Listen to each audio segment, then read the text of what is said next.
اے دا اللہ تعالی رسولا اللہ رب العزت پکم خبر باندې د بندگانو گناهونه معاف کړي او د درگذر معامله وسره فرمایي. کوم خبره داسې ده، کوم یو کار داسې دی چې الله رب العزت د انسانانو گناهونه په هغې باندې معاف کړي. نبی علیه السلام ورته وفرمایل چې په ګناهونو باندې ژړل او په ګناهونو باندې بېمیانګه کول، بېمانه کېدل، د دې سره الله رب العزت د انسان ګناهونه معاف کوي. او نبی علیہ السلام فرمایل التائب من الذنب کمن لا ذنب له، د ګناه نه توبه ایستونکی داسې دی گویا دا ګناه کړی نه ده. یو سړي نه ګناه وشوه، خطا دې وشوه، ګناه دې نه کېږي، دا فرشتې دي.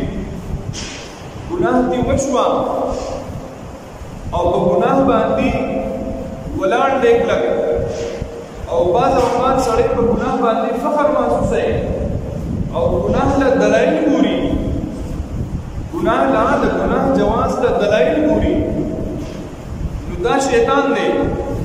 او ګناه کې وشوه، په ګناه باندې نادم شو، ګناه کې وشوه، ګناه باندې نادم شو، پښیمانه شو او د هغې نه توبه وویسته، دا انسان دی، دا انسان دی. او بلکې دا انسان داسې دی چې دا د الله ولی دی.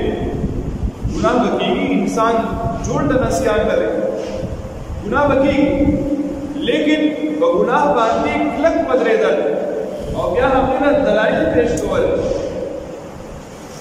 دا د یو انسان د یو مسلمان دا شان نه دی. د مسلمان شان دا دی چې کله د ده نه ګناه وشي فوراً به دې توبه وباسي، الله طرف ته به رجوع کوي، دې به ژاړي، فریاد به کوي الله رب العزت ته.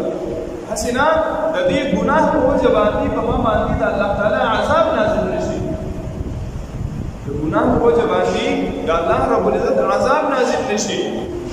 او د دې سره ورته یو خبره بله ارشاد وفرمایله، نبي علیه السلام ورته وفرمایل چې د بیمارو سره الله رب العزت د انسان ګناهونه معاف کوي.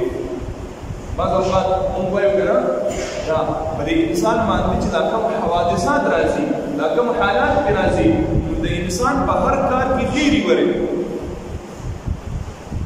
عموما ظاهر مونږ ګورو یو سړی بیمار شو، هغه په تکلیف کې دی، چې مونږ وایو دا به چېرته ګناهګار یې ځکه څه ګناه به دې شوي د هغې په وجه باندې نه. بعض اوقات داسې وي چې الله رب العزت انسان ته یو مرتبه ورکول غواړي، دې د خپل عمل په بنیاد باندې هغه مرتبې ته نشي رسېدی. الله رب العزت پرې څه مصیبت راولي، تکلیف پرې راولي، بیماري پرې راولي.